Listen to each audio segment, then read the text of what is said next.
He's right here. Is he in Germany? No, he's broke down in Colorado. He bought a new truck and it got sick. He didn't make it home in the new truck? It's not a brand new, it's new to him, so Oh, gosh. still not fun. After a mechanic checked it out and said it was. Great. I hope he goes back and beat that guy up. That's terrible. So we're ready.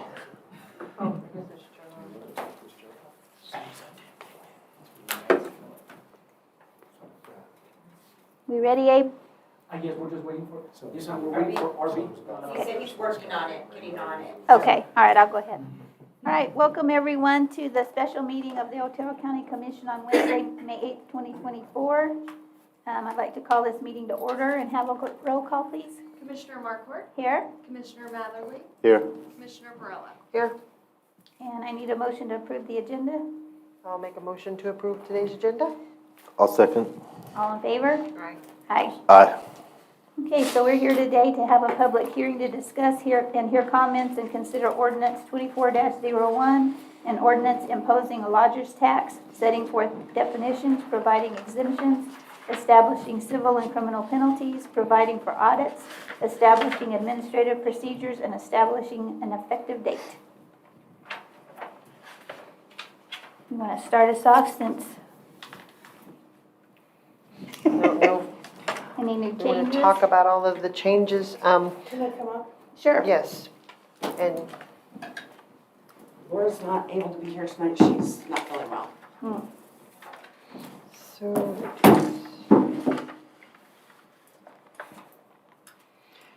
I don't know if we want to go page to page again, or, I don't think so. I think both commissioners, Rachel Black, Chief Deputy Treasurer, for the record, I think you guys have had time to read it all, and if you guys had specific questions on certain areas, maybe we could talk about that. I would like to say, first off, that Commissioner Barella, myself, RB, Pamela, and Laura have done 2 working groups on this and rewriting this ordinance. And so we've gone over, Amy had some questions, and so we've kind of addressed those questions as we've gone along. You guys might have some of those same questions. So that's kind of my purpose for being here. I do want to say though that I did reach out to Eddy County, and I have that information for you guys if you wanted to see it, on what Eddy County what they're collecting. So when I reached out to Eddy County Treasurer's Office, and I can tell you what the conversation was the Eddy County Treasurer said, "No way in heck, commissioners can't tell me to do that." And I said, whoa, don't, wait. And so I said, okay, I was just curious, how do they get the money? How does it work over there? So I was directed to Steve Makrowski, is his name, who is the Community Service Director in Eddy County. And under the Community Services Department, they run code enforcement, DWI program, health services, lodger's tax, motor vehicle, and planning and zoning. Very busy guy. Very busy guy. So he sent me over the spreadsheet so you guys could take a look to see just information. According to him, there was 94 different places that would be subject to their ordinance that should be paying into the lodger's tax. Okay. They roughly have, they have 9 on their spreadsheet. This is their fiscal year 23-24. They do have one that is a hotel that's at Carlsbad Caverns, and one that's a mobile kitchen that does large-scale food, I guess, at one of the oil places. So I just have this, and I wanted to share it with you guys, just so you guys can see what they're doing. Why would a mobile kitchen be on the lodger's tax? Well, and that's interesting because they also have a church on here. So I don't know, but that's what's encompassed in their ordinance. And so when I was visiting with Steve in Eddy County, he said the biggest problem is, as you guys know, you can't task another elected official to do a job. Statutorily, you guys are given your duties. Statutorily, those other elected officials are tasked to do theirs. Now, Laura has said that our office will be more than happy to help facilitate this in any way we can. James has said that he would be, anything that his office could do. The only thing that I want to bring up is there's no guarantee when you create an ordinance, it's a living document that will outlive all of us. And so that's the only thing I would like to mention, that when we do ordinances, they're going to outlive all of us. We'll be dead and gone, and they'll still be on the books. So, okay. So I just wanted to talk about that. And then, as I said, Amy and I worked page by page, paragraph by paragraph, matching up with the statute and all that good stuff. I don't like the fact that in the ordinance, it doesn't have a specific person, I guess, that would be facilitating the program, which... It's stating county manager or designated. Right. And so, to me, it would make sense that if there was a specific office, or, you know what I mean? Like in Eddy County, a poor guy at Community Services got it, but they played kick the can with it over there because they didn't have a specific place because of the way their ordinance was written. So I just want to share that with you guys. Well, we did have treasurer in there, we took that out. Right. Because of your statement, we can't force an elected official, so that's why we put it back as Otero County. Right. Yes, and like I said, we are, as long as I'm in the office and Laura, we're more than happy to help. But I just wanted to say, there's no guarantee. And the other thing I will mention is Eddy County and Lincoln County's assessors have both changed the classification of the property that people that have Airbnbs are. According to the Constitution of New Mexico, there's two types of property. There's residential and non-residential. So that defines what the tax code for that, how they can be taxed. The first thing is on residential property, per statute, your value can only increase 3% a year per statute. So you can only see a 3% increase in your house. But if it's considered non-residential, then there is no cap on that. So it can continue to raise. I've actually seen some residential property under a prior assessor that raised property values over 120% on non-residential property. So I visited with James. He said if this passes that he's not going to do that. But like I said, as long as James is in office and that's his word, then we're okay. So I got a few questions. okay. Page 9 of 12. This is the use of the lodger's tax money. RB, can you hear us?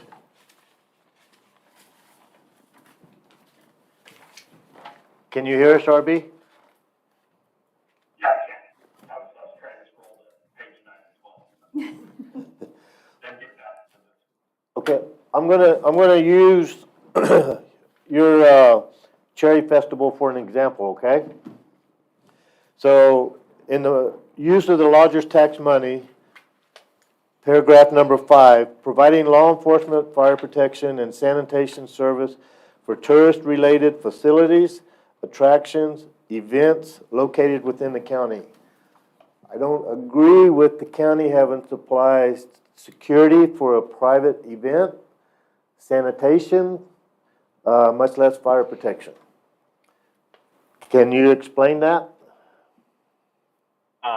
That is a direct copy from the state statute, but I agree with you. I think that calls into question anti-donation situations. So I don't think it could be executed at our cherry festival, for example, unless some consideration and compensation was provided for the services. So that would negate the need for the use of these funds for that.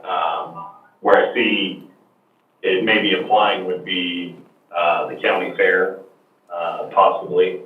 But even that's not necessarily an official county sanctioned event. But some of the Alamogordo events where the city does sponsor it, that could potentially be a use of the funds. But as for clear-cut, private, run events, I don't think it needs to be used. So should that be taken out of this?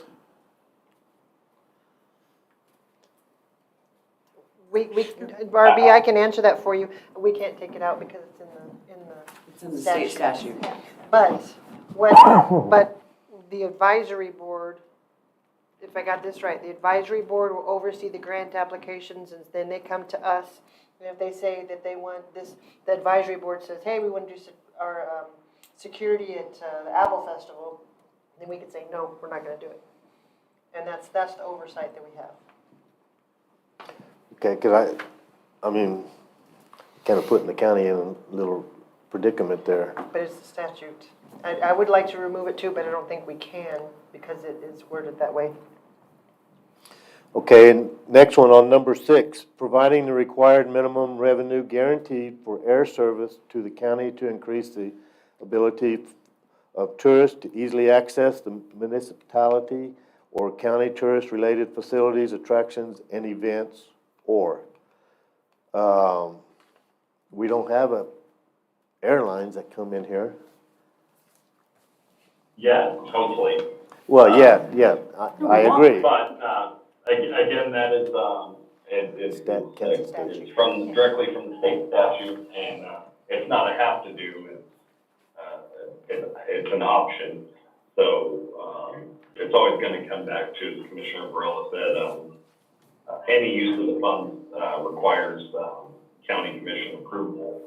And, so, you know, something that shouldn't be done, shouldn't occur because the county commission should be, not approving something that, wouldn't pass the bill or that didn't, you know, there wasn't funding for it. I think what gets us off the hook too is this says the county may use the proceeds of the tax to defray the cost of. It doesn't say that we have to do it, it doesn't say shall. Right. And my last one, which I'm sure is gonna fall under the state statute again, is C on that same page. I have that. See. It's, as used in this section, minimum revenue guaranteed. That's correct. That's from the state statute. Okay. Why do I have that marked out?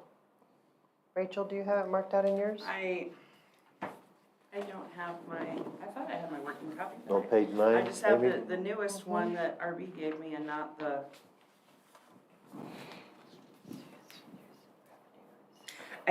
I honestly, I think that was part of Oh. statute, Yep, we discussed That's- removing it we because we didn't discussed have it. an airline, Right. and that's why we have to leave it there. but we Yes, had to got leave it it. because it was part of the statute. Yep. RB, I do have a question. We made references to statutes in here, and I thought we were gonna add them in there. Did you see that we didn't have the need to add them in there? Like if you just go, Is that in reference to the time limit for, paying the taxes once, notice is received from the county manager? there and Article 7, articles, and what page are you on? Page 6. let me Okay. find it. Okay. So I put the language in, but I didn't reference that specific statute because it was, Rachel suggested because it simply provided a framework, that is used for property taxes. And so, all I did was take the framework from it. I couldn't cite the statute because that statute is for, property taxes. Okay, and that was on for B, is what you're talking about. Where we said add tax code penalty 73846? Yes, Okay. that was B. And then on the very first page in the definitions, I have where we were gonna add the statute, 338B through 33825 as amended. Where? On the very first page under definitions on occupancy Oh, on G? tax, yes. Do we not need to reference that statute?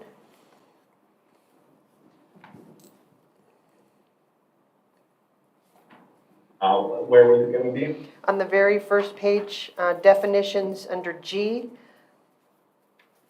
Okay. I don't think, so, what we talked about was, the Lodgers Tax Act, is what those numbers are. I mean, you saying Lodgers Tax Act means those sections. It provides additional clarity if we provide the statute. So it's not an issue either way, but I did miss that, so I can put that in, for the final version if it's passed. Okay, and then under I, the definition of rent, we talked about using the statute as well, adding the reference to it, the same one, NMSA 1978 33813 through 33825. Okay.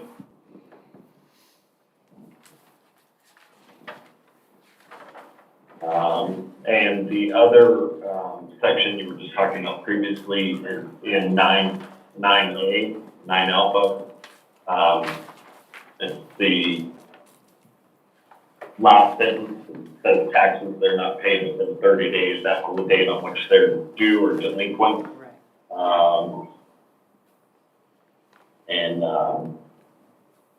That's incorporating the timeline of 30 days.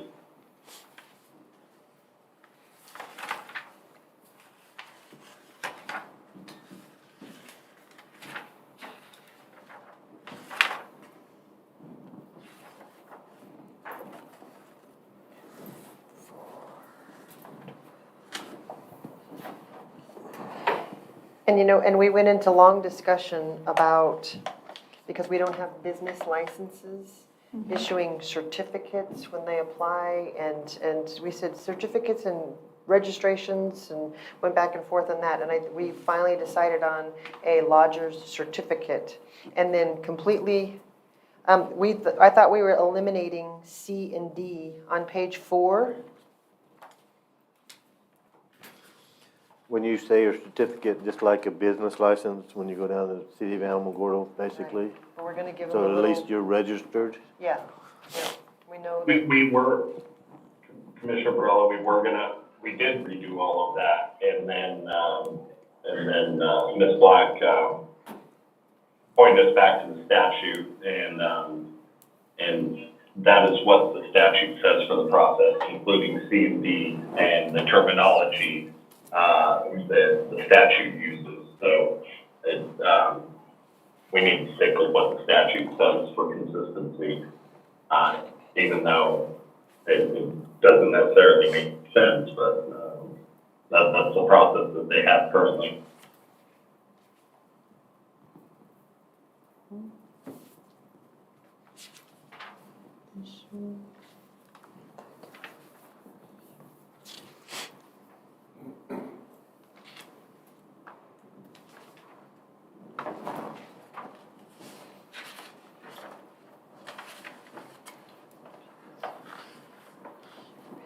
Something that we did add appears at the bottom of page 5 and the top of page 6, and that is a listing of records that a vendor would need to maintain, and that was taken from the Lincoln County ordinance. Yes.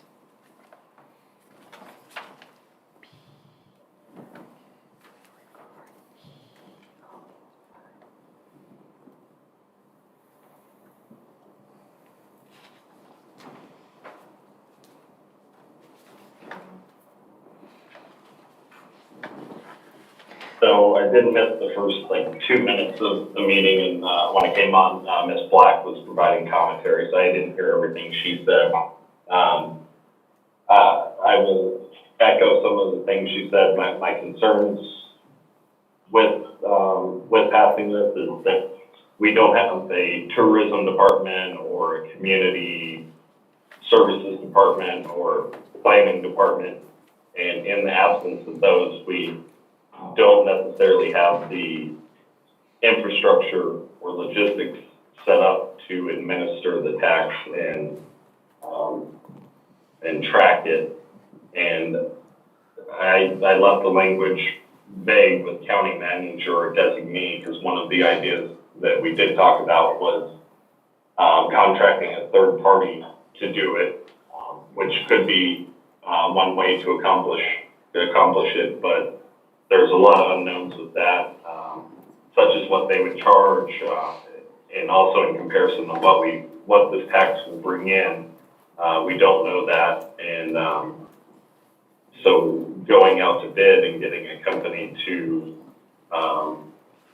bid on doing this, there's lots of unknowns with it, and so that's a challenge. And it's not an ideal way to do this. That's why I left the resolutions off consideration today, because first, there needs to be a decision on whether it's passing or not, and then if it's passed, then we need to do the work of how is it going to be implemented and administered, and that would come through the resolution. And there's various potential ways that could happen. My other concern is the property tax, the potential for property taxes of these, of Airbnbs and other similar entities being changed. That hasn't happened here. It is happening in Lincoln County. And one of the things that may be stopping the assessor is tracking down all of these. But if we pass the lodger's tax and implement it, then there'll be a readily available list of the properties that would be in the situation that could then be changed. And that's a potential deterrent to putting your house on Airbnb or one of the other entities. I know it would deter me, and we need more lodging currently in the county and in the city, not less. So I'd be concerned about deterring people from placing their houses or second houses on Airbnb. The only thing we can do is go off of what James has said now, that he's not gonna pursue doing that. And so as long as he's our assessor for the next 8 years, we're okay. Okay, here's why, this is a suggestion. Okay, RB, let me back up and let me ask a question. If we pass this for this ordinance tonight, we don't have to implement it until we decide to implement it. Or if we pass it, it goes into effect. How does that work? Set a date, so we discussed January 1st. Okay, what I was thinking in a couple of deals is, the other day I talked to you about if, say, we were to propose to give the chamber $50,000, and I just threw this number out there, for strictly tour advertisement promotion of Otero County. The other thing that I was thinking is if we started this, because if we hire a person like we had talked about at one time, it's gonna be over $50,000 just to pay their salary. The other thing I was thinking is, had a little discussion, is if the city would bring this back into their program, it would make things a whole lot easier for everybody. That way we can try it with the 50,000. We've got the base thing set right here to go. See if it really works. And then it's not going to promote, it's not going to hit the people that's got the deals or any kind of property tax increase. I'm just trying to feel the water before we jump in head first. So as it's currently written, it would go into effect July 1st of this year, and then it's written so that the penalties for non-compliance don't go into effect until January 1st of next year. I agree with the idea of potentially just, the intent is simply to get or put additional money into marketing tourism and people visiting the community. Contracting someone like the chamber or another advertising firm to do that for $50,000 maybe a more efficient and streamlined way to accomplish the end goal of promoting tourism, bringing more people in. And, you know, maybe that would lead to more lodging entities in the county. And if that were to significantly increase, then we could know this lodger's tax, if we were to put it in, would make enough money to facilitate the goal of promoting tourism while also making enough for it to be properly funded and administered. So if that's a consideration, I would say table the decision should be to table the tax and pursue funding marketing for tourism and seeing how that goes. I wouldn't pass it and then delay the implementation while doing this other course of action. I would say either pass the tax and pursue implementation or table it and look at this other idea. I'm not for spending our tax dollars on this because we have an avenue to be able to collect these funds that is not from our constituents. $50,000 is paid for by our constituents. When the city of Alamogordo dropped their lodger's tax, I attended that meeting. I spoke to the city commissioners and I told them exactly that they would be paying for what they're doing out of their taxpayers' dollars and not out of their travelers' dollars. That is the difference. And I don't agree with spending our tax dollars on doing this. If we reinvest with these funds back into our B&Bs, they will be busier and it will encourage more. It still come out of the tax dollars because we have to pay that employee out of the tax dollar. I don't think we're gonna need an employee. I think we could sub it out. And I think we could do it commission-based. I mean, there's so many different ways we can do it.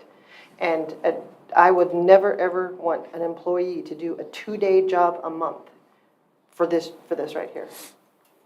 I'm all about the promotion, don't get me wrong. I'm just trying to figure out a way to how we can do it.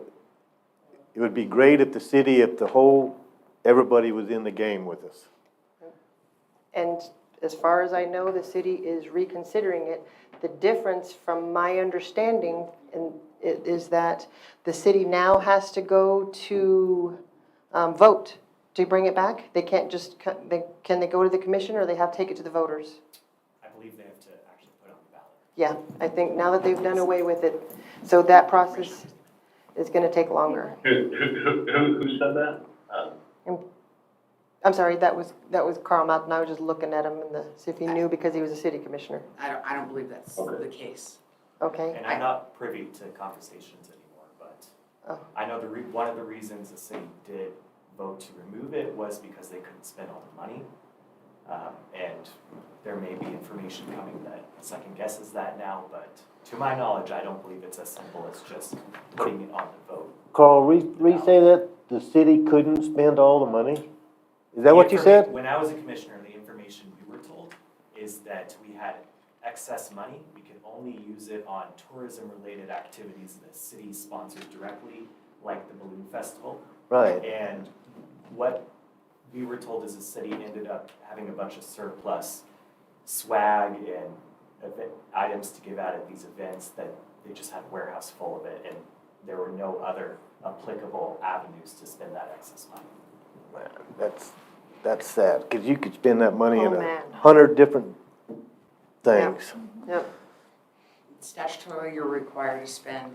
I understand that, but I mean, you could, for promotion and advertisement, Right. have another event. Yes, I agree, I agree. Yes, I mean, that's ridiculous. yep. And I opposed it when the city dropped it, and I wouldn't want that on our taxpayers to come out of their pocket at all. That's what this fund is for, is to make sure our travelers pay it, and I think that's a fair tax.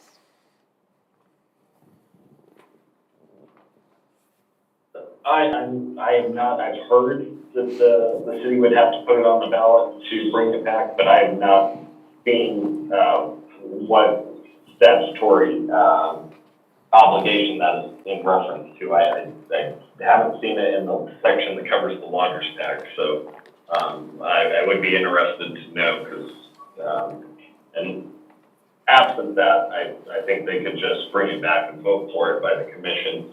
I agree that I think they just weren't being creative enough, with how they spent it and looking at all options. They also, when they got rid of it, weren't aware of the post 31 day change that had been passed in 2020, that would have allowed them to use any funding that was, came from that post 31 day pot to, put to any general fund use. Definitely missing out there. But the difference is that they are able to draw from hotels, and we don't have any hotels and that I'm aware of in the county, other than the inn. If we could tax the inn, I would be telling you to pass it yesterday. Yeah. But without that, it's just hard to say how much or how little this will bring in. And I get Commissioner Brella's point about this would definitely focus all of that funding from visitors, but in the alternative, some portion of the GRT is paid by people that aren't residents and people coming through. This could also be where we use the cannabis tax that we bring in. That could be what that gets put towards. So there's some other options to consider.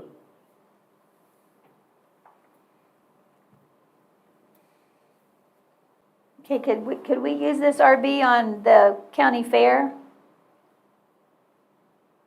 Or does it have to be something that's in the county? That is in the county, So Well, I know, but I mean, it's my understanding that but it's The- county property. the county fair would go to the advisory board, submit their grant application, we're doing the fair, we need security. And then the advisory board says, okay, the advisory board comes to the commission, the fair needs security, can we have $30,000? And then we say yes or no, right? Is that the right process? That would be the process. The issue would be that the county fair is not a county event per se. It's run by the nonprofit Fair Board Association. So that potentially triggers the issue Gerald raised of private entities benefiting from this. So I would think to use it for the county fair, the county would have to sponsor, be a partner of running that event. It's my full intent to just reinvest back into our B&Bs and advertise our county and places to stay. So we'd have a list of all the participating B&Bs and saying, click here. And the reason why I say that is because we have visitors come to the monument and they come in to visit the Chamber Visitor Center and say, we have to go back to Las Cruces because we have no place to stay, because we don't have a place to look at for our B&Bs or anything.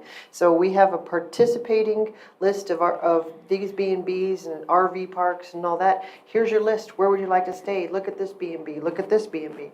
I think we can promote back into that, and I think it would be successful, and I think that would make more B&Bs want to invest into more places to stay. Is the chamber already, I know I talked with Jarrett Perry the other day, are they already trying to, well, my understanding was they're trying to accomplish that, the Chamber of Commerce be the one-stop shop for everything Otero County. Mm-hmm. So, They'd have to go out for bid to be able to handle these funds. Right, So they'd be right, an entity. And then, and I know that would be one of my considerations. How are you going to reinvest into our county? right. But I guess my question would be, how would you guys, this is all y'all, sorry, this is all y'all. How would passing this tax make the chamber do that already? Or, you know what I'm saying? I understand what you're saying is you want to provide a list to them and so on. So, and I could be wrong, but my understanding was when I visited with Jarrett the other day, that's the mission of the new commission, their thing, is to get, all of, and so I guess that's kind of my question is. This little bit of funding will only help them promote. Okay. And so when you go to Las Vegas, you're gonna see an Alamogordo, New Mexico, Otero County, New Mexico sign in the airport. Visit us, with a picture of White Sands. We don't have any kind of promotion like that. Right. Okay, I was just curious. Mhm.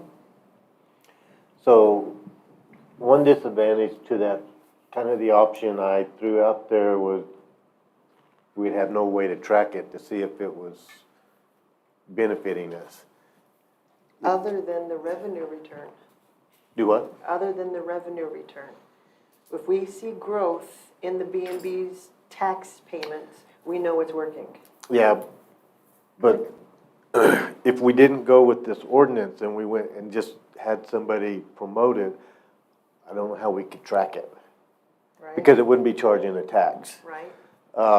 There are some ways to track it, and that can be put in the contract, and that is part of their marketing. They track their online marketing and be able to show the clicks and what it led people to doing, and then they can track if there were any increases in visitors to the monument, et cetera.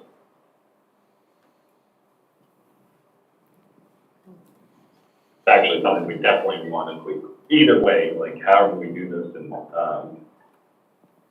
if it's general fund money or if it's lodger's tax money, when people are coming to us to use it for marketing, part of the requirement needs to be showing the results of it. So how would we not use, if we contracted this out, put it out for bid or whatever, how would we not use constituent money to pay the contractor?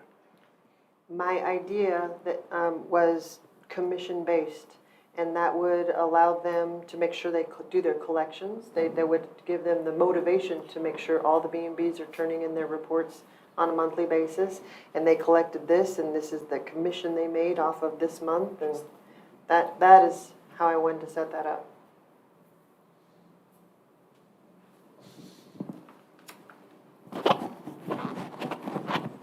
Arby's thinking. Could we use this money for, if we wanted to hire like Adam at the chamber to do one of the drone things like he did for the chamber for the city? If we really wanted to do over the White Sands and fly up around the mountains and all that stuff, that's promoting. So we could actually hire him to do something like that through the county with this money. Is that correct? I think so. Okay, I'm just trying to think of ways to, how we could spend it to, Yeah. Oh, I don't think we'll have any problems spending it. I doubt it. Collecting is the problem. So I want to work through the ordinance a little bit more. On page 7, section 12, where we are referencing the finance director, I thought we were going to change that to designee on all A, B, and C.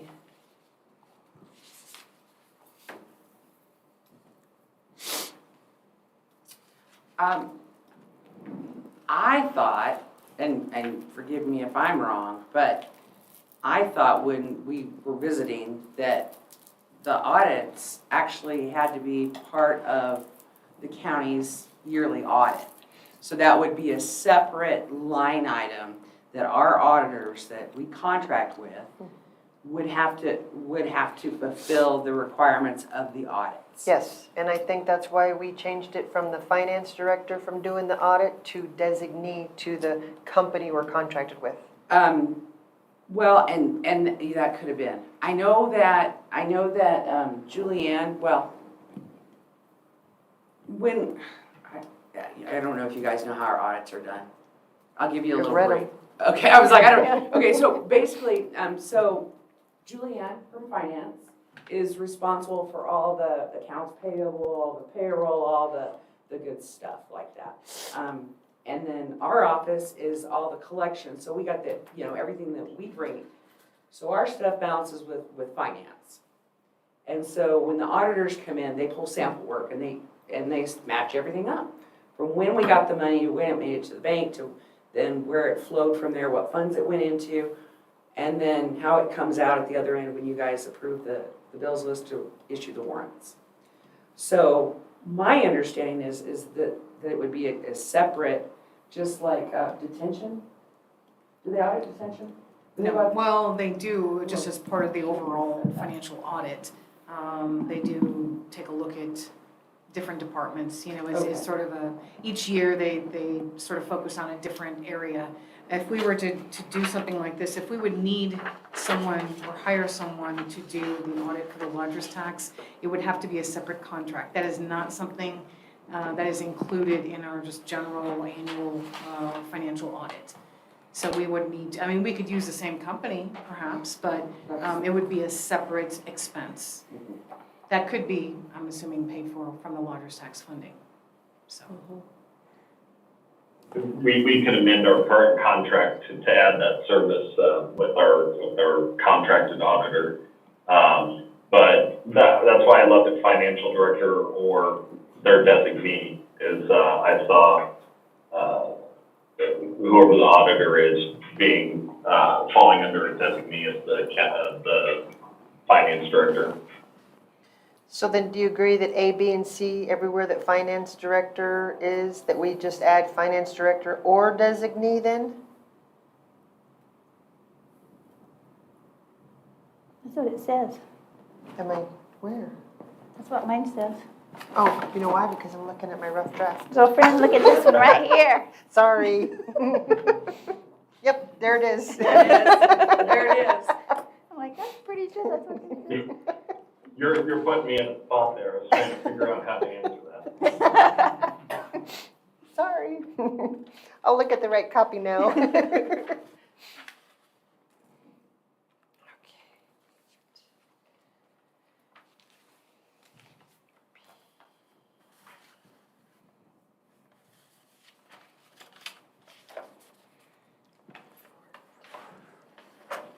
RB, the little lady that's up front that answers the phone, receptionist and everything, is this a job she could do?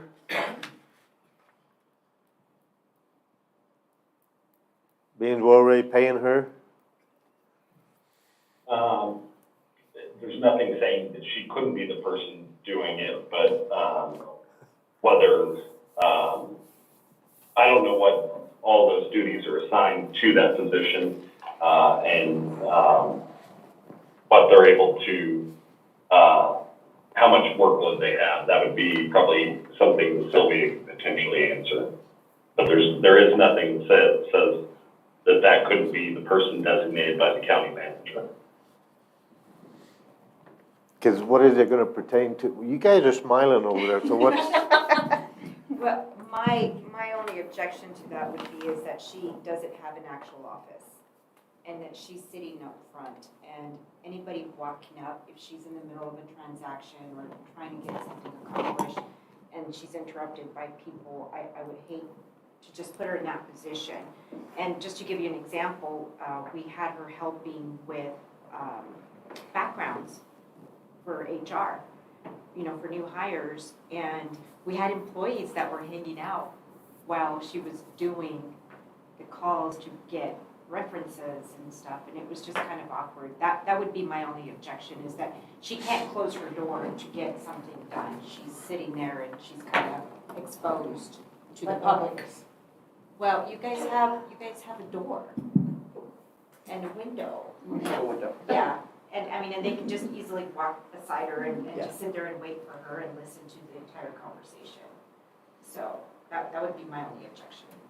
that little office right behind her, across from Trent? We can put her in there if you want. But then she won't be there to answer the door or the phone, right? Well, this is, 2 days a week? that's what I'm saying, it's 2 days a week, and I would like to make a suggestion, and this is just, you guys, this is up to you, this is your deal, but I personally would think that we would want all the details, the devils are in the details, and the logistics kind of figured out before you make a decision. But that's just me. That's, But a decision on what? Who to do it? right. Oh. Yeah, who to do it, how, and the logistics on how it's gonna, on such and such day of the month, for example, we're gonna say, okay, well, they didn't pay, so that triggers, okay, and on this day, then I've gotta send out the notice to them that they didn't pay. And then, okay, when they pay, they're gonna pay so-and-so, they're gonna pay the girl at the front desk, okay? Statutorily, all money has to come to the treasurer's office, okay? So I'll explain to you guys how we accomplish that now. We currently have the rifle range, the dog pound, the detention center, and the DWI unit. So once any money comes into them, it's considered public funds. So that triggers the audit rule. Julianne, the audit rule. The audit rule, the 24-hour audit rule. So once they get that in those offices, they immediately have to bring it to us that day or the following morning, so that we can, by statute, get that deposited into the bank. So once they bring it in, we receipt it, Julianne can see the money, or that we got the money. And then we follow the process that way. So basically, this could be set up the same way.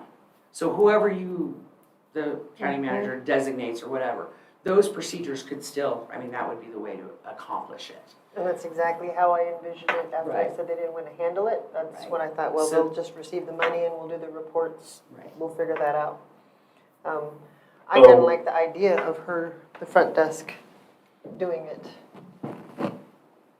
I think it's potentially more than 2 days of work, because one aspect is going to be identifying any entities that are not, that should be participating and submitting paperwork and then paying the taxes, be identifying them and then chasing down people that are non-compliant and not doing it, getting notification and awareness out.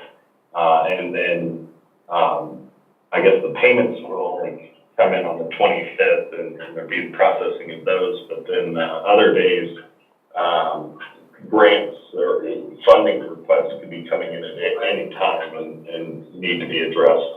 So a little bit more than 2 days, I don't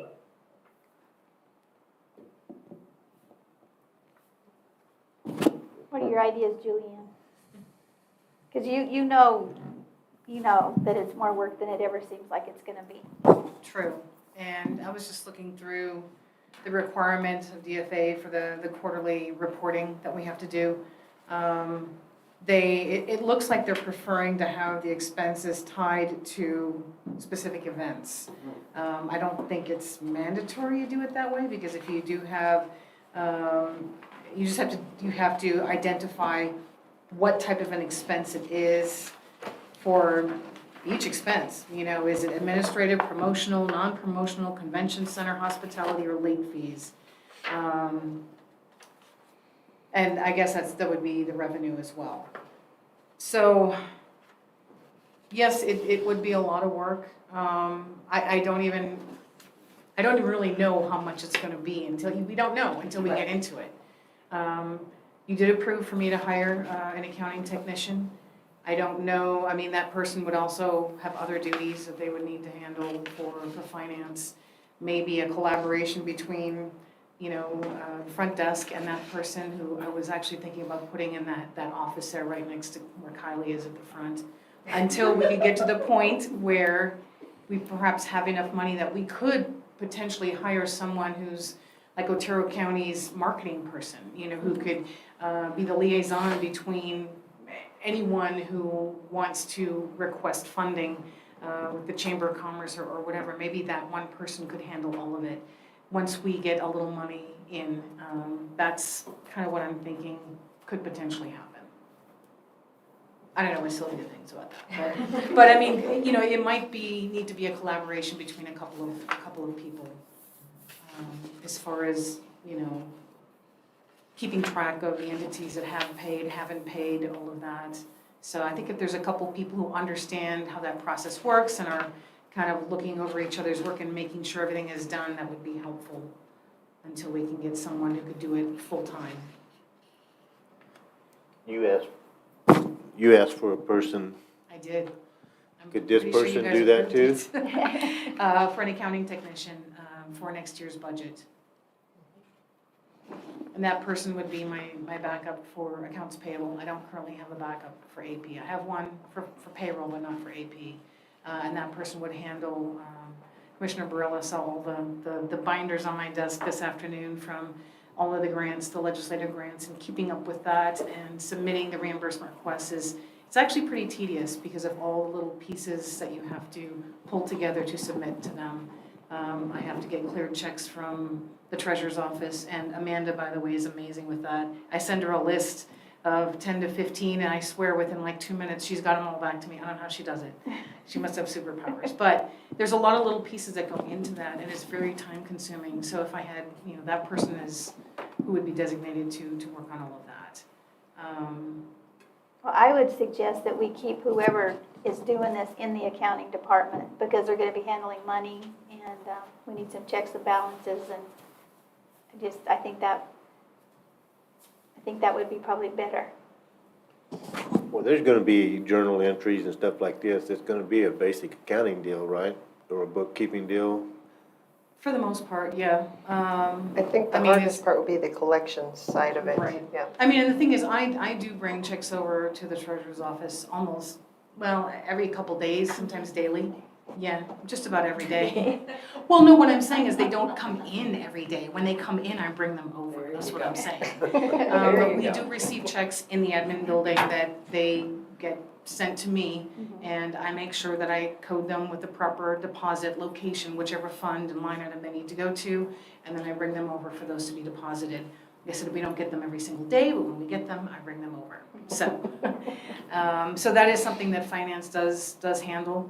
But just as far as some of the other paperwork, it doesn't necessarily need to be a finance person, someone who could help with, sending out notices or, finding, tracking things, But as far as if we needed to collect funds, if they brought funds for some reason to the admin building, we could collect those for them, so. There's your sidekick right there. She can do it. I have an idea.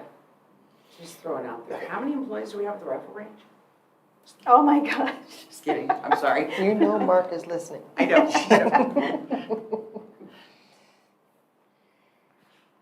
It's Well, I kind of guess working itself out. Just saying. So I'm gonna go back to page 8. Are you in the right copy? Yeah, I'm on the right copy this time. So above B, below C, there's no number in that paragraph that says the board shall serve without compensation. This is talking about the advisory board. Biannually, that means twice annually. If you spell it BIENNIAL, that's twice, that means twice, every other year. Isn't that what biannually means? Biannually spelled this way means twice a year. Biannually with an E means every 2 years. I learned something new today. I thought that was statute. Did you copy it right? No, I don't think it's statutory. Mr. Barilla wanted it to, take place every other year. Yeah, I think, And, so biennial. Yeah, yes, yeah. That's what we're looking for. yes. Yeah. Okay. We'll put that down and change.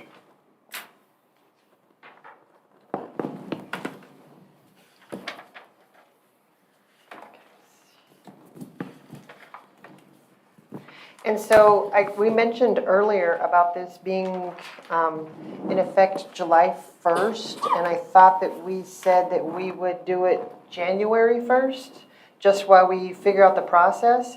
Are we gonna, or do we change that so that you start at July 1st and allow that 6-month grace that we discussed without fines and penalties as we implement this? Was that what you put on there, or? Yeah, we kind of talked about it all, and so what I ended up putting in was it starts July 1st, and And the penalties, there's a 6-month grace period that go into effect January 1st. Okay. Can I, sorry, I want to go back to the board. At bottom of page 7. So this, the creation of the statute, so 338.22, and I don't remember if did we talk about this? I don't remember if we talked about this.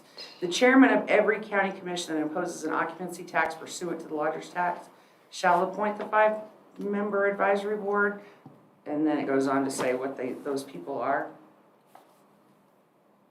But we have it referenced as the Otero County Commissioners. Is that an issue with it being, the statute says the chair of every county commission? We did talk about that. Okay. And what we said is, one commissioner doesn't have the authority to do, Right. something without the other commissioners. And, so even if it did say chairman, the rest of the commission would have to end up approving it, so. Okay. It's, again, those pesky legislators, as you and Mr. Block, Representative Block there know, things get passed and, without consideration of how everything else works. Very true. That's all I have for changes. It looks beautiful. I would like to suggest that we don't start it until January 1st, 2025, just so that we can, I want to get this done right, and I'd like to see what the city's going to do. And so we could all start it at the same time, and pushing it to January, or July is too soon to do all that. Yeah, and that's why we talked about January 1st. So, and I would still like to figure out how to allow grace for the brand new B&Bs doing this process without fining them the first month. So, I mean, if we don't implement it as of July 1st and we do January 1st, obviously we have time to warn them and get them going. Maybe we give them 2 months grace or something as we learn this process together. But I do think that's important. Mhm.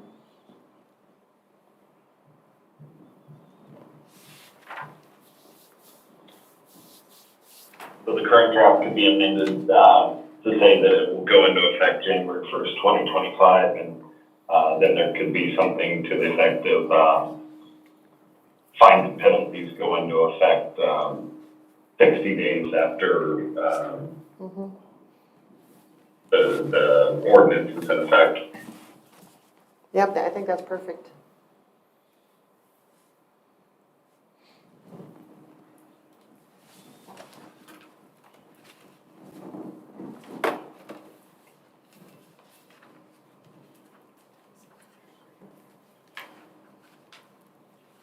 And we're not approving the forms right now, right? Or are we? Your exhibits?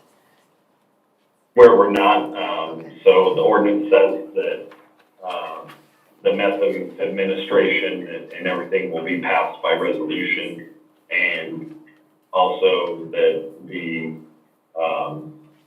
designation of the post 31 day, tax will be designated annually by resolution. So, it's set up so we'll do those at a later meeting, after we, one, we know that this passed, and then two, we come up with a way for, and identify someone to administer this.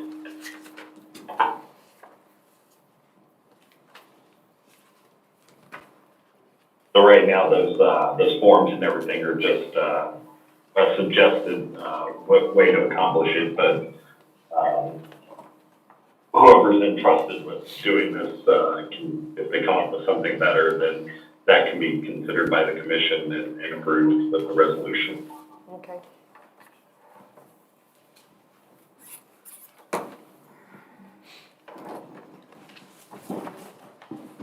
So Rachel, back, this deal you brought from Eddie County, these RV parks and stuff that are blank, why are they blank? Did you ask that question to them? They can't collect it Why? because their ordinance, is pretty loosely written. And so there's no way to, I mean, basically, it's an honor system. We say that you have an Airbnb and you're gonna collect this tax and pay it. But there's nothing, we can't eat you. We can't put you in jail if you don't do it.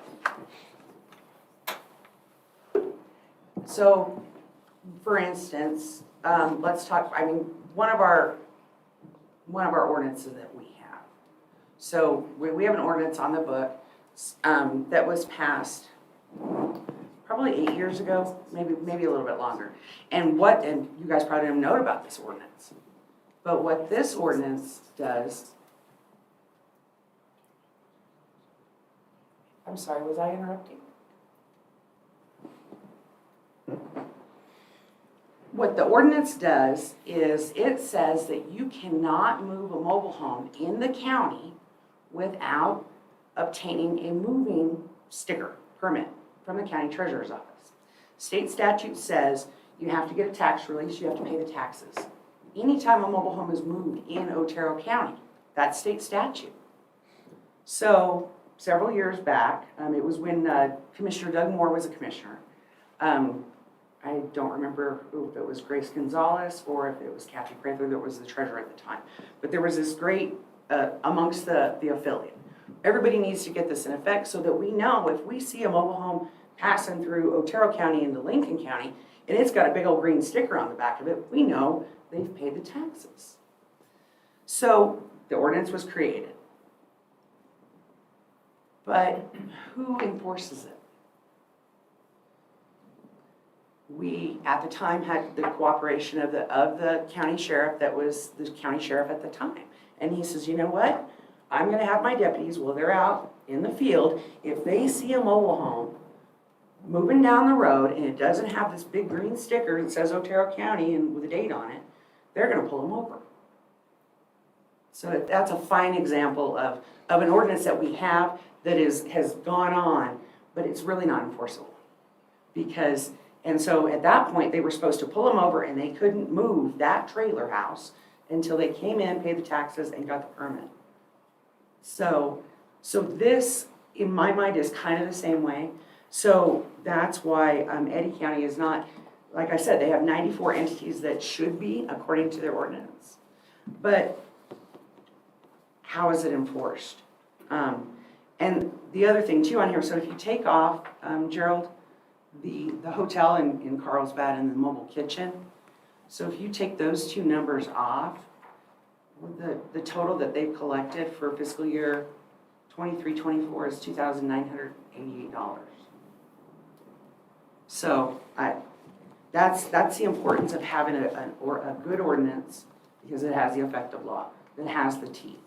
So do you want to create fines, penalties, or do you want to, if you put a lien on their house, okay, well, then we have liens right now for indigent, which, Arby and I have talked about this. I understand the premise that we want to get that money back that we paid to have people cremated, but unfortunately, there's not a good way in the law to do it. So, like I said, sorry guys, you guys have a tough job. So. Well, as far as the mobile home thing, the mobile home movers are regulated by the PRC, and they fall under those requirements to get the tax permits. So the same thing as like GRT taxes, yeah, they do. They do through the state, but they don't through the county. Okay, well, it is state regulated to move a mobile home. And so that would be the DOT seeing a mobile home being pulled by a pickup truck to enforce it. And so, but the same thing, paying our GRT taxes, it's on the honor system. Right. And I do it every single month. Right. And they have no idea, and other than when I'm audited, and then we just go through it, and that's what that's going to be. We get to choose who we want to audit and who we don't, and Right. it is going to be on the honor system. Right. There's exemption forms for visitors staying over 31 days. There's all kinds of allowances that go in here. So it's not burdensome on those that live, snowbirds, that stuff that we're not going to collect on. It's going to target traveling nurses and doctors. It's going to target the the pilots that stay at Holloman Air Force Base for 4 or 5 months training. It's gonna target the RV parks for the week that they stay in Otero County, that kind of stuff. And so, and we project the first year of collections would be maybe, if everybody paid, $30,000 a year, $2,500 a month. That's nothing, What but it should grow. Let me ask you this, where did those numbers come from for those projections? RB did it based on how many B&Bs we have in the county. Okay. I did not see that information, so I do know that Lincoln County uses software called Granicus, is the name of the software that actually finds Airbnbs, and the baseline that Lincoln County is using, it's $10,000 a year to have access to this program. But they also have, that same program offers for another $17,000 a year to actually track who's paying, who's not paying, and all that good stuff. So I mean, maybe down, many, many years. And in Lincoln County, I mean, they're making bank up there. So, RB, you still with us? Gone. I am, Oh. I got kicked out of the Starbucks, because apparently they closed at 6, so. Oh. So I'm outside now, feeling no Wi-Fi still. Okay, Take that, Starbucks. so do we actually know how many of these resorts are in Otero County? Are they registered somewhere to know that there's actually little mom and pop shop here, a little RV park over here, So Jan, when she helped us write this ordinance, she said you can go to Tax and Rev and look up that tax code of B&Bs and hotels and RV parks and find them all in Otero County that way. Oh, okay. I didn't know if there was a way you could really locate them all. Yep. When Jay and I were looking at it, we used a third-party website that showed all of the Airbnbs in the area, and we did a rough count of ones that appeared to be outside the incorporated areas. The one thing I'll say is fortunate is that if it's passed and we inform Airbnb, they do incorporate it into the fees of all their people that are on their app and using them as the way to get lodgers.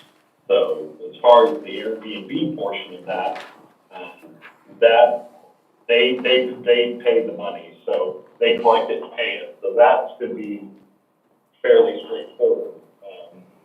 And RV parks should be fairly easy to identify. What we won't be able to capture potentially are the people that are using some app other than Airbnb.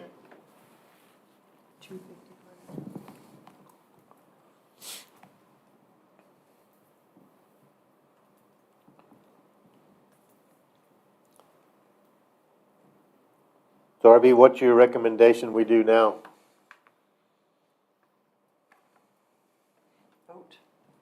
I just want to say one thing on these. This is from the New Mexico Association of Counties, the growth. So in 2021, Eddy County for the first year collected 67,000, and then 2022, Eddy County collected 108,000. That's only after 1 year. And then Lincoln County, 2021, they collected 403, and in 2022, they collected 450. So it proves growth.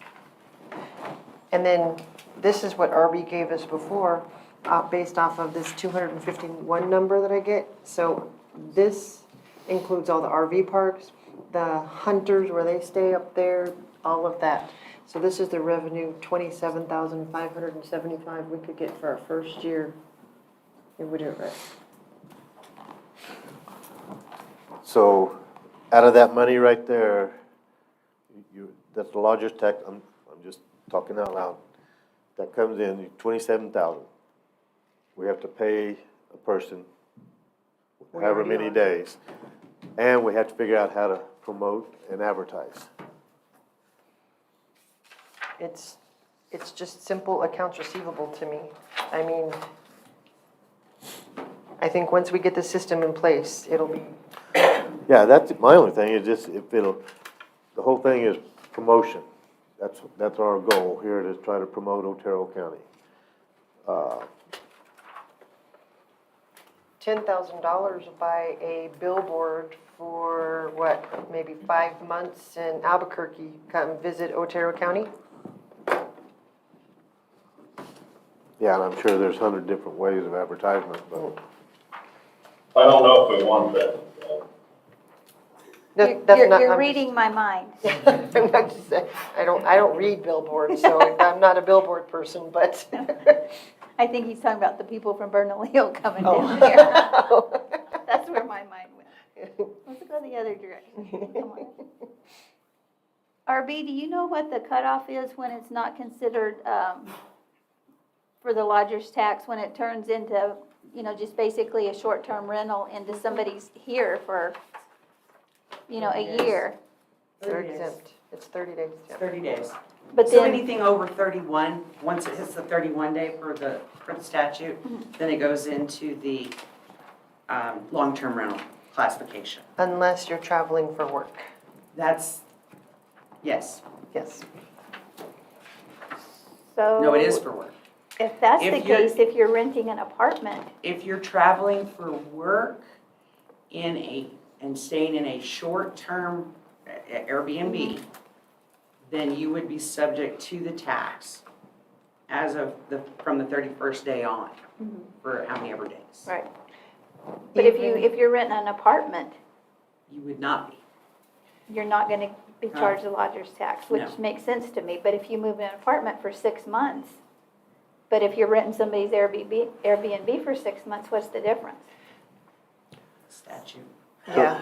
So these airmen that are coming in for 6 months at a time, and people are renting houses to them, it's just a 6 month with furniture in it, dishes, what is that classified as? This would apply to them. That's Yes. the temporary lodging. So if you are in an area simply for work and not, establishing a domicile or, a full-time residence, then it would apply to you. So, the airmen that are here for the 6 month school or the 3 month schools, traveling nurses, other traveling professions, contractors and construction workers that are here for a job. But it does not apply to your post 65-year-old snowbirds and their RVs. Okay? But then also, Commissioner Matherly, in that same respect, then these airmen that are coming in and staying for 6 months, and they're staying in a place that's within the city limits, they would not be subject to it. Right. Right, anything in this, I understand So- that. So It's then just out of the city limits Right, in the so county. So then we would be separating the county Airbnbs to the city Airbnbs. And I'm sorry, I was a military spouse, and let me tell you, if you got your BAQ and you could save $50, stay in one place versus the other, hey, that was dinner at Applebee's. So, And we also identified the houses that rent a room to traveling nurses too, would qualify under this as well. and then when James is out of office, the next assessor will come in and say, Gerald, your house that you're renting now, you're charging lodger's tax on, we're gonna make that commercial property and you're gonna go up 10%. Just saying. Yeah, well, it could possibly very well happen. But if you're profiting in your business, I mean, You should. we all have right, to play on the yes, same you should- field. You should pay taxes and be, And if we have an assessor's election, maybe that'll be a question. Do you plan on raising taxes on Airbnbs? Have to take that old boy to the back room and have a talk with him. Hopefully he's not very big.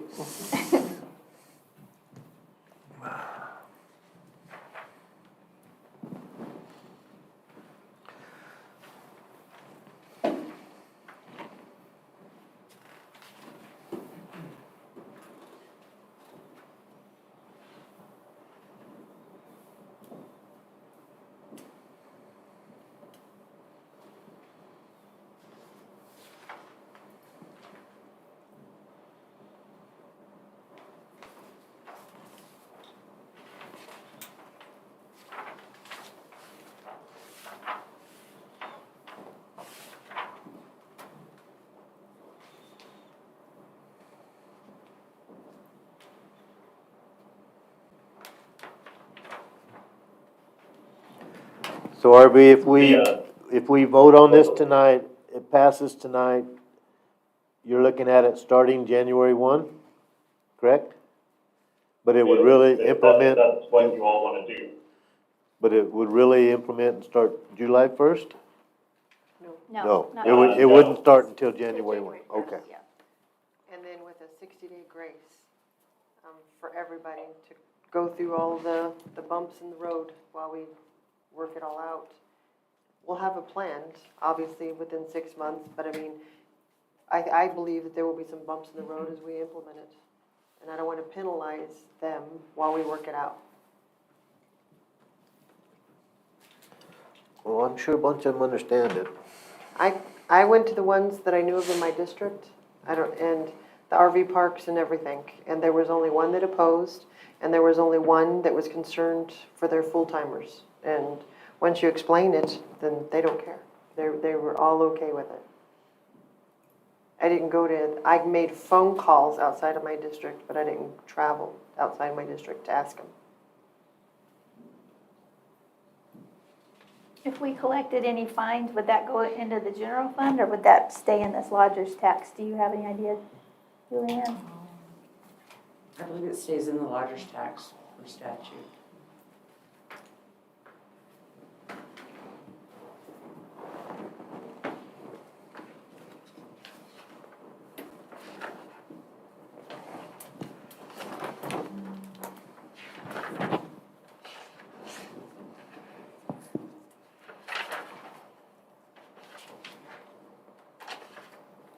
And are the fines by statute, is that how we came up with those? No, actually, Because they seem kind of stiff.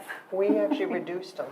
Really? It was $500, and then, so we made it a gradual fine instead. Yeah. Those are pretty steep. so, Make them pay attention.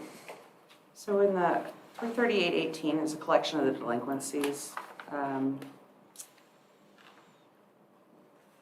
So the governing body of the municipality or the county shall by ordinance provide that a vendor is liable for the payment of the proceeds of any occupancy tax that the vendor failed to remit the municipality or the county due to his failure to collect the tax or otherwise, and shall provide for a civil penalty for any such failure in an amount equal to the greater of 10% of the amount that was not duly remitted to the municipality or the county, or $100.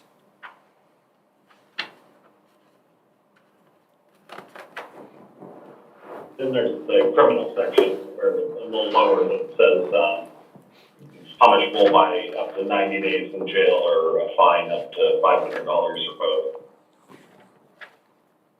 And so we took the up to 500 and broke it out into a progressive system for, first offense, like 100, and then it goes up to 250 if you do it again, and then the third or more is the full 500. And the jail is just taken off because that is going to complicate any actions to prosecute it and make that take longer. And no one's going to get thrown in jail, and they shouldn't be for not paying the author's tax.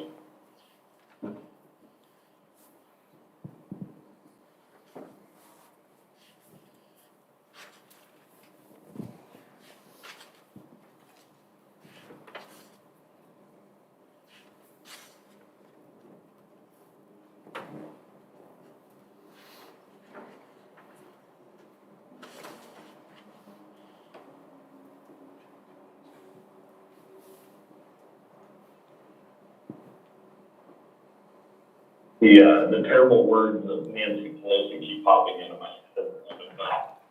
We've got to pass it to know what's in it. I know, that's what I don't want to do. Not exactly this, but without passing it, we don't know what we're going to get or how it's going to work. So not the greatest position to be in, but it's just kind of where it's at.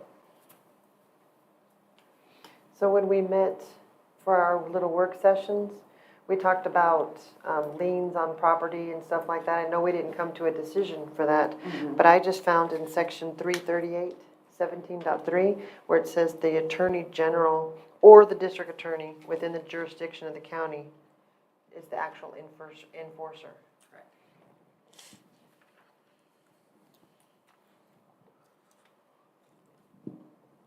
So I'm not real sure how you compel the district attorney or the, I would assume that'd be criminal.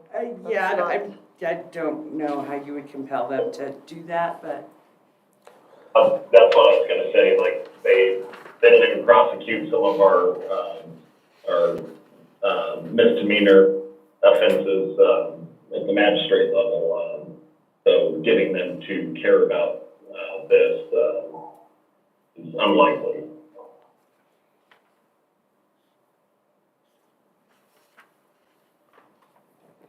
and I don't know, RB, does that mean that then you're taxed with, I'm sorry, that's the wrong word. Then that's another job for you? Is that right? That's why we got. Heather, that's my assistant that is gonna get to do all the court stuff. Okay. It talks about in the statute 33819, how the penalties for not remitting, but it doesn't say what fund it goes into.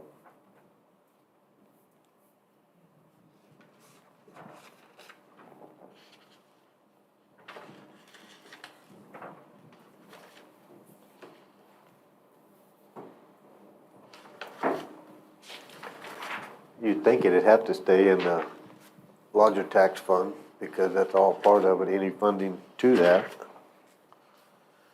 I don't know for sure. I want to say it probably wouldn't, because I don't think that other, fines collected, go back to the county. And they definitely don't go to the sheriff's department, I don't think. I would have to look into it further to be sure. So I'm looking at an example revenue statement. I have no idea which county this is, but there's an example for 2018 collections for the lodger's tax revenue, and they have a monthly revenue, and then they have a delinquent monthly revenue listed in the line item for the lodger's tax.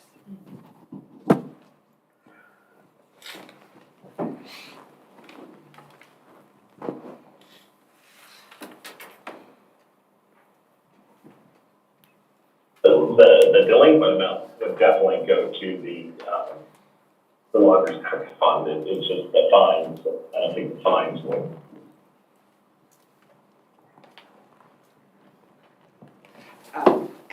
And that really, we would probably need to look at that in public finance to be sure.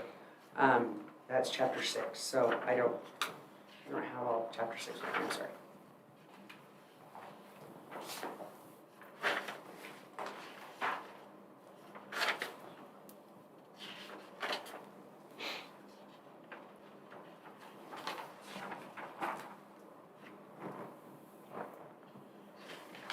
Amy, have you checked with any advertising companies to see what they tend to charge? You know, like you see those little flyer things at restaurants?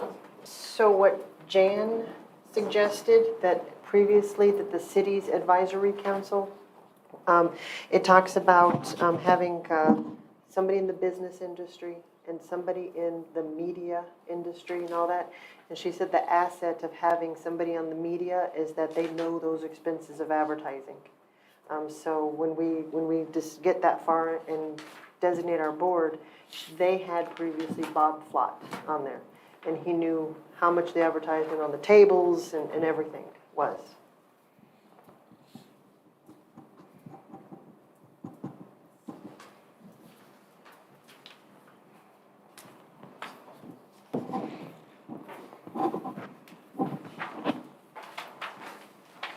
Do we need to change anything else, or, because, I mean, we're really not in a rush, you know what I mean, so I want to get it right.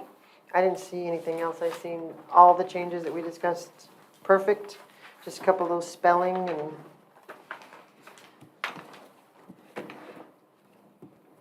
I just want to get this part done so we can move on to the next part and actually get it, start working on it. The longer we kick this can down the road, the harder it's going to be to, in a rush, while we figure out how to process everything.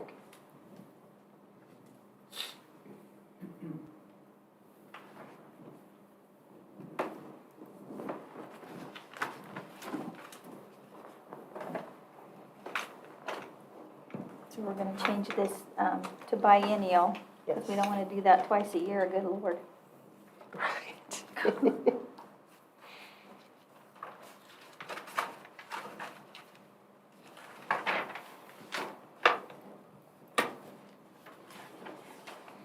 And we want to make sure it's not July, but January 1st.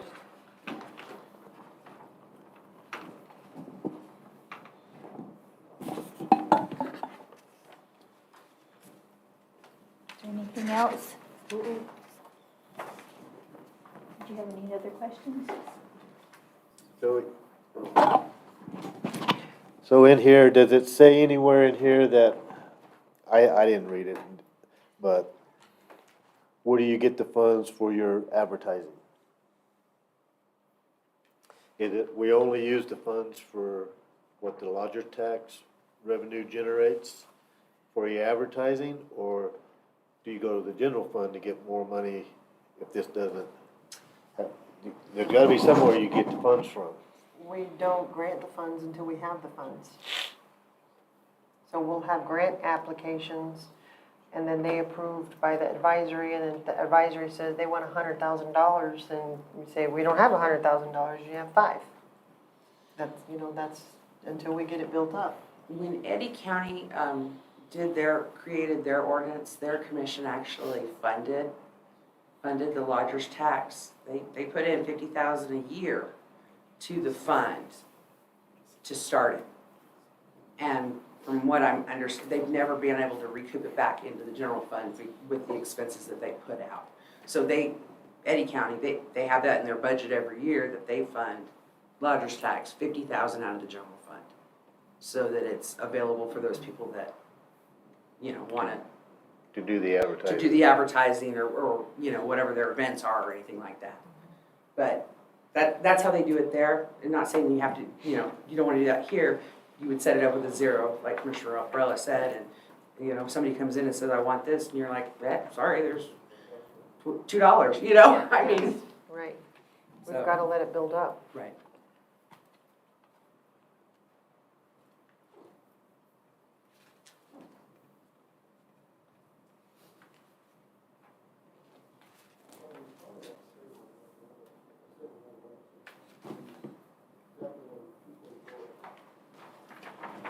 It does say January right here, what I was looking for. We can need to change that one.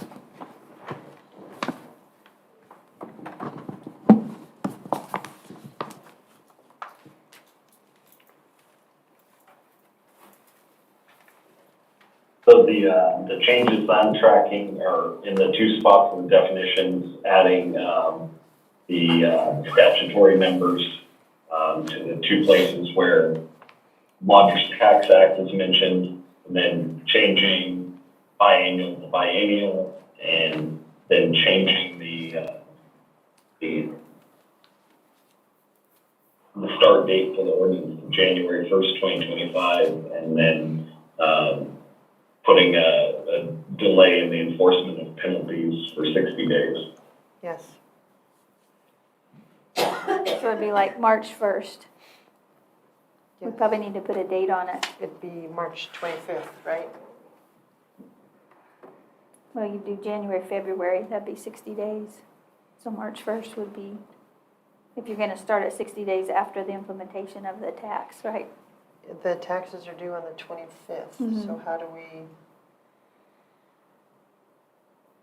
I guess if you're late in February, we're gonna fine you March. I like it March 25th. By March 25th, we should have our ducks in a row and you should have your taxes paid. But Well, GRT's paid the first through, you pay GRT the month after you collect the tax. So if you Right. collect the money in February, you pay for it by March 25th. The 25th, yeah. Yeah, So then then you wouldn't be subject to penalty until after, Right, okay. so March 25th, 60 days, January, and February. then you'd pay your. But you yeah. still wouldn't be, because you would be paying in arrears. Right. GRT, Right, okay. yeah. We could do that the 25th.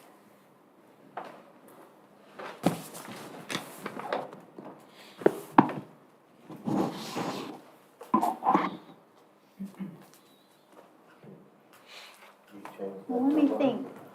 No, because if you pay, no, that's still not We're still right. paying February's, so we Yeah. should go to April It 25th? would be April 20. It'd be April April 20. 25th, Okay. Yeah, be Mhm. April, before they're subject to. yeah.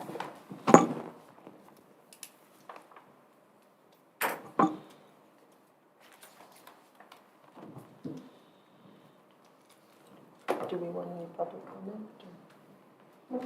We could. Did anybody have any other public comment? Everybody's like, no. I think that's a first. I know. Everybody wants to go home and eat dinner. Okay, anything else? We ready to vote? You guys have anything else? No.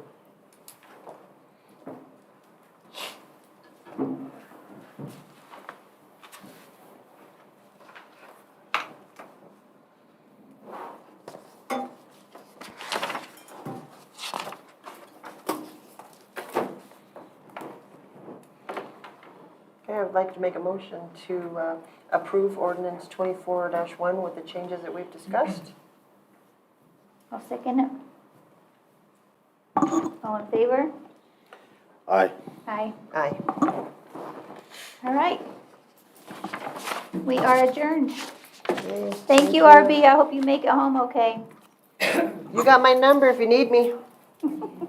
Okay, I'm gonna try and make it tonight. I'm in Colorado Springs right now. It'll be a late night, but do my best to get home and get there to the meeting in the morning. Well, be careful. Yeah, be careful, and we've got an easy meeting tomorrow.